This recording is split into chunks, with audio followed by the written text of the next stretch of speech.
que a gente tá nisso, assim? A gente perdeu essa parada do futuro esperançoso, que nem tinha um Star Trek, da gente pensar as coisas deram certo. A gente tá muito otimista na nossa criação de ficção? Sei, assim, às vezes eu penso que a gente tá no meio desses dois lugares, sabe, da utopia. Eu acho que sempre teve uma utopia, uma distopia em todo mundo. Você tem que lembrar o que era as histórias clássicas dos gregos, era o tipo, a Odisseia, era o homem contra Deus, tá ligado? Sim. Isso é uma puta de uma distopia que nunca vai, é uma tragédia, né? Nunca vai dar certo esse tipo de coisa. Então acho que a humanidade sempre tem um pouco dos dois sentimentos. Talvez a psique, o nosso imaginário coletivo moderno, por conta a gente está vivendo um mundo tão complexo, cheio de guerra, cheio de coisa que a galera tá vendo, estimule um pouco mais de distopia, sabe? A gente vive várias distopias, a gente tá vivendo uma realidade onde a gasolina tá chegando a R$10, que é uma distopia, e começa a pensar em Mad Max, tá ligado? Tu já parou pra avisar que a gente tá vivendo cyberpunk?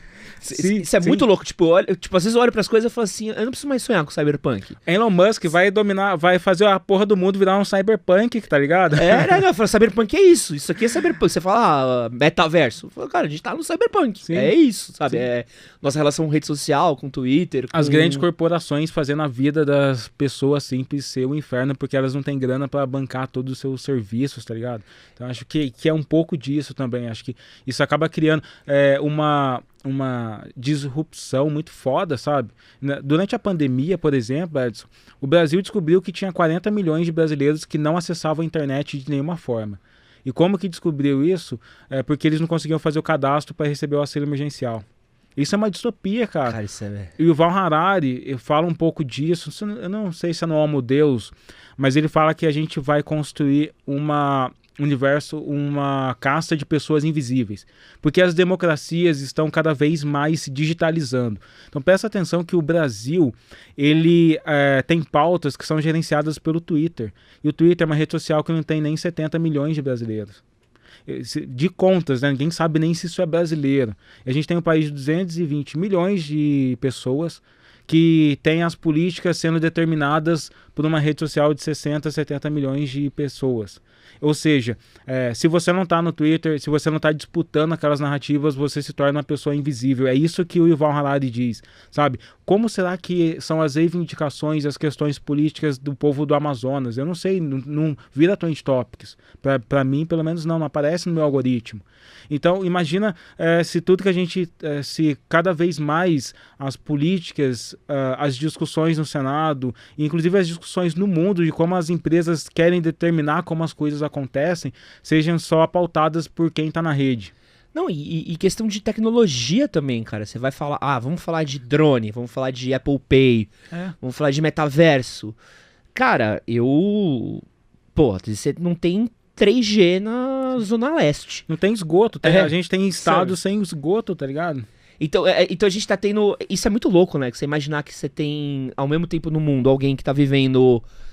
hipertecnologia. Uma hipertecnologia, o cara que tá um moleque que acorda conectado em realidade virtual, falando de metaverso. Eu odeio conversa em metaverso. O cara vivendo no metaverso, comprando terreno no metaverso, conectado com todas as plataformas Apple dele, blá blá blá blá. E tu vai, às vezes, 20 quilômetros pra lá, que 20 quilômetros é uma distância risível. Sim. Tu vai pra um lugar que não tem saneamento básico, você vai num lugar que não tem acesso à internet, que você não tem casa, que você não tem nada. Paulista.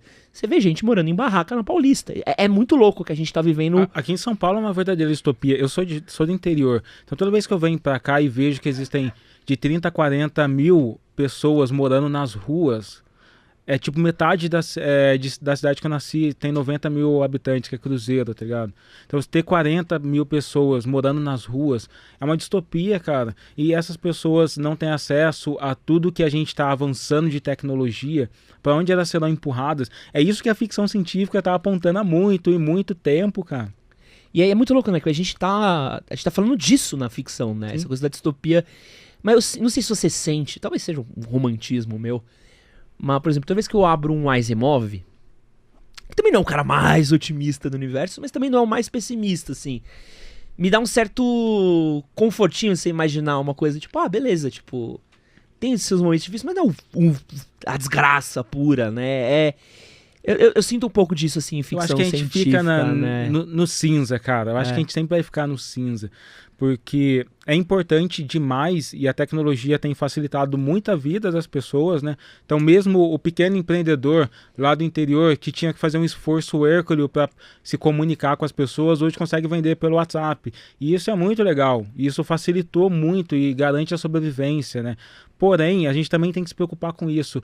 O quanto o avanço tecnológico está atingindo só algumas pessoas. Um iPhone hoje passa de 10 mil reais, cara. Suave.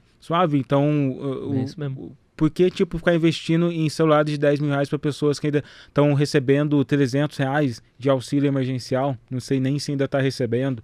Então, o que a gente vai fazer com essas pessoas? A gente vai continuar criando essas barreiras, criando esse distanciamento, pensando que o próximo passo e que o futuro da nação está na mão do cara com um iPhone de 10 mil e não com um garoto que está soltando pipa, sabe? A gente precisa ainda fazer essa grande conexão. E quando a gente vai olhar, a gente está falando de hardware, né? De celular e tal, mas quando a gente vai olhar para o quanto o pensamento dele está afastado, a gente está impedindo que o garoto que está lá soltando pipa e que está querendo jogar Free Fire, por exemplo, no celularzinho simples, ainda não está pensando em ser o próximo criador do meta.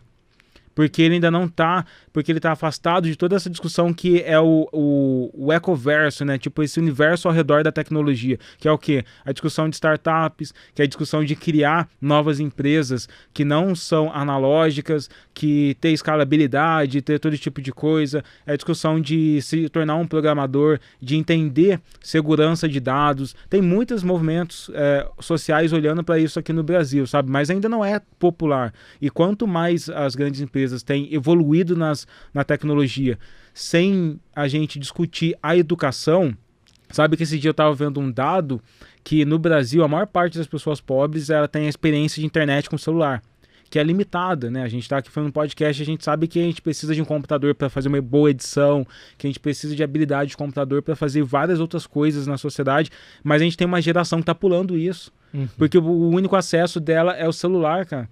E então a experiência de vida dela, de como ela se ela se comunica, se conecta com tudo isso ao celular, e ela não está pensando ainda que ela pode trabalhar com isso de uma outra maneira, que ela pode ser um criador de efeitos especiais, ou que ela de repente possa até mesmo ser um escritor. A gente precisa de um computadorzinho legal pra gente escrever também em algum lugar, sabe? Entender como funcionam as nuvens, todo esse tipo de coisa.